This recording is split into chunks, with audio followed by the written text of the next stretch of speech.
The scent of lies always did make my stomach turn even before all of this. They were her favorite, the white ones, the kind that looked like trumpets, heralding some grand arrival today, though they smelled like a funeral for something that was once beautiful, something I cherished. I heard the lock click, the familiar jangle of keys, and then the slight push as the door swung open. I didn't look up from the worn pages of my book. Not yet. I was waiting, listening. Her heels clicked on the hardwood floor, a sound that used to make my heart do a little flutter today. It felt like a hammer blow each tap, echoing the fractured rhythm of my own heart. Honey, I'm home. Her voice was bright to bright, and I could hear the fake smile clinging to it. The sound was grating like nails on a chalkboard. I kept my eyes glued to the page, pretending to be engrossed in the lives of fictional characters while my own life was turning into a tragic farce. Oh, look, she said, your voice now closer. I got you some lies. I know how much you love them. The blame lie hung in the air, a thick suffocating cloud. That's when I finally looked up. I forced a smile, a small tight thing that probably looked more like a grimace. They're beautiful, Sarah. My voice was calm to calm. I knew, but years of practice hiding my emotions had made me an expert. I watched her as she crossed the living room, placing the lies in the vase on the coffee table. She was dressed in her usual attire, a casual summer dress that always seemed a little too vibrant for the beige walls of our living room. Her blonde hair, which I used to love running my fingers through, was perfectly styled as always, not a single strand out of place. It was the same Sarah, but not the same Sarah I fell in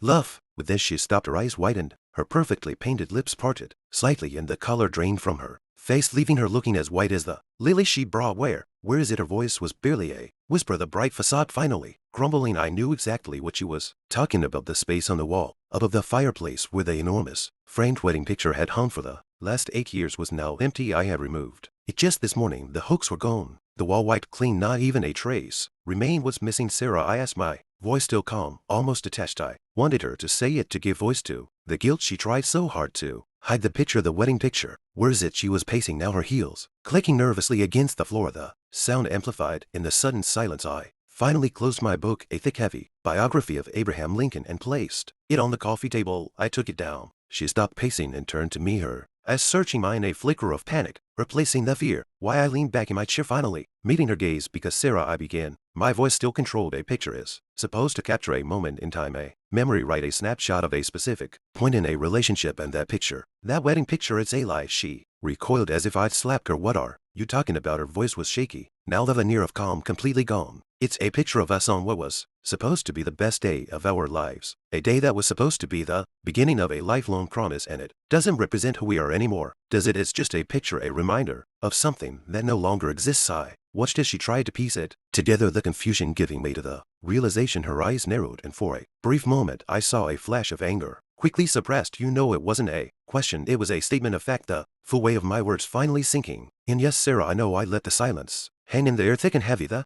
unspoken accusations filling the space between us. How long? She whispered, her voice barely audible. Long enough. I didn't elaborate. I didn't tell her about the burner phone I found hidden beneath the lining of her purse, with the countless texts and late night calls that painted a detailed picture of her double life. I didn't tell her how I had meticulously documented each piece of evidence, each little betrayal, a heartbreaking task that nearly broke me. Who is he? She asked, her voice trembling. Does it matter? I replied, my tone flat. His name won't change the fact that you betrayed me, Sarah. It won't erase the months of lies and deception. She dropped to the couch, her face buried in her hands, the lilies forgotten on the table. I don't know what to say, she sobbed. The perfect facade finally shattered. I said, don't say anything for once, just listen. I pulled a small flat box from the side table. It wasn't a jewelry box like the ones I'd given her before. It was a thick cardboard board box tied with a simple brown string. I placed it on the coffee table in front of her, watching as she slowly looked up. Her eyes, red and swollen, were full of questions, confusion, and a flicker of hope. I watched as she untied the string, her hand shaking. Inside, she found not jewels but stacks of carefully curated papers. There were bank statements, phone records, travel itineraries, and a few pictures printed on glossy paper that I secretly snapped. They weren't the loving kind. These pictures captured stolen moments, clandestine meetings, and hushed whispers between her and him. She didn't say a word as she sifted through the evidence. The truth lay bare before her.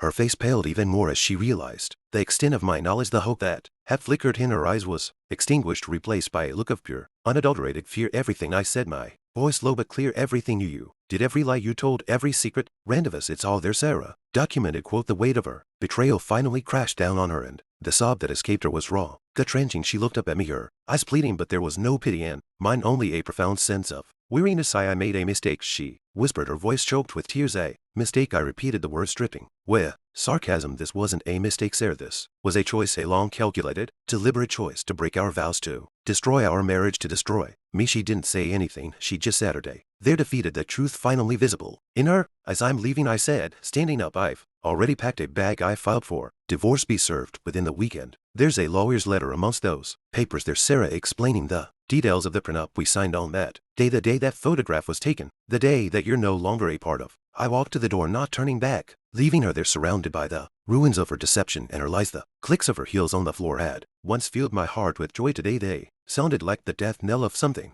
that never truly was. As I stepped outside, I took a deep breath, and for the first time in months the air felt clean. The weight finally lifted. The satisfaction wasn't in her pain, it was in my freedom, and the memory of her white face surrounded by those white lies was a revenge more satisfying than I could ever have imagined. I drove away, leaving her with the quiet hum of her own regrets and the silent whisper of a marriage that was never meant to be. And I knew with a certainty that settled deep in my bones that I was finally free.